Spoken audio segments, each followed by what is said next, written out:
Menachem Mendel.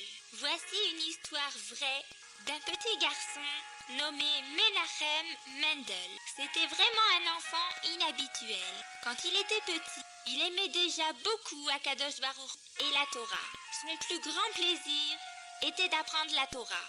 En grandissant, Menachem Mendel devint un rave célèbre, le Tzemach Tzedek Zichrono Livracha. Son grand-père, le célèbre Shneur Zalman, le Alter Rebbe, invitait souvent ses enfants dans sa salle d'études et leur enseignait la Torah en privé.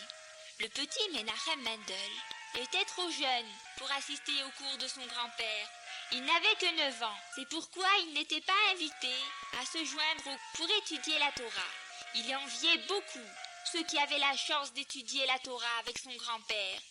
Il pensait qu'il serait le plus heureux du monde si seulement il pouvait apprendre la Torah avec son grand-père. Dans la maison du Alter Rebbe, il y avait 2 grandes pièces. L'une d'elles servait de salle d'études au Alter Rebbe et l'autre servait de salle d'attente. Un mur très épais les séparait et dans le mur se trouvait une cheminée, un endroit pour allumer le feu qui servait à chauffer les 2 pièces pendant l'hiver. On mettait de gros morceaux de bois dans la cheminée et on les faisait brûler. En été, la cheminée restait. Le petit Menachem Mendel eut une très bonne idée. Il pense, comme je ne suis pas admis au cours de Torah de mon grand-père, peut-être pourrais-je l'écouter sans rentrer dans la pièce. Vous pouvez deviner ce qu'il décida de faire. C'est ça. Il alla dans la salle d'attente et lentement, il ouvrit la barrière de la cheminée. Prudemment, il se glissa dans la cheminée et voilà, à présent, il pouvait entendre toute la Torah de son grand-père.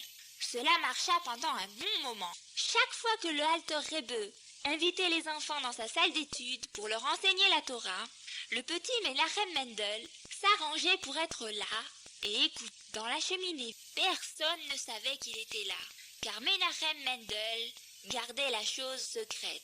Un soir, alors que le Alter Rebbe enseignait à ses enfants et que Menachem Mendel écoutait dans la cheminée, le serviteur fut appelé pour disposer du bois dans la cheminée et y mettre le feu.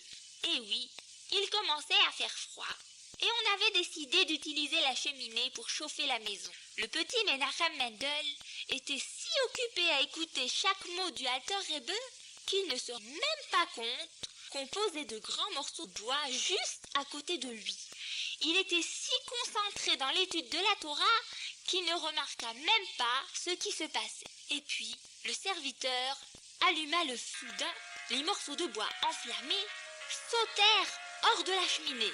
En voyant les bois enflammés sauter hors de la cheminée, le serviteur se mit à crier « Au secours! Au secours !» Il avait très peur. Il ne comprenait pas ce qui se passait. Tout le monde accourut pour voir d'où venait toute cette agitation. En s'approchant de la cheminée, ils eurent tous un choc en voyant le petit Menachem Mendel étendu là, sans mouvement. Tout le monde se mit à crier « Menachem Mendel! Menachem Mendel !»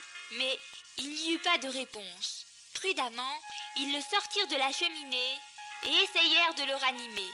Mais malgré tous leurs efforts, ils n'y arrivèrent pas. Tout semblait sans espoir. Puis, le Alter Rebbe rentra. Il passa doucement sa main sur la tête du petit garçon. Et à ce moment précis, Menachem Mendel se réveilla et ouvrit les yeux. Tout le monde cria « Menachem Mendel est en vie! Baruch Hashem! Quel miracle !» Oui, le petit Menachem Mendel aimait tellement la Torah qu'il était prêt à tout pour apprendre encore et encore plus de Torah. Nous aussi, mettons donc toutes nos forces dans l'étude de la Torah. En retour, Akadosh Baruch Hu nous bénira sûrement d'une bonne santé, longue vie et Hatzlacha dans ce que nous ferons.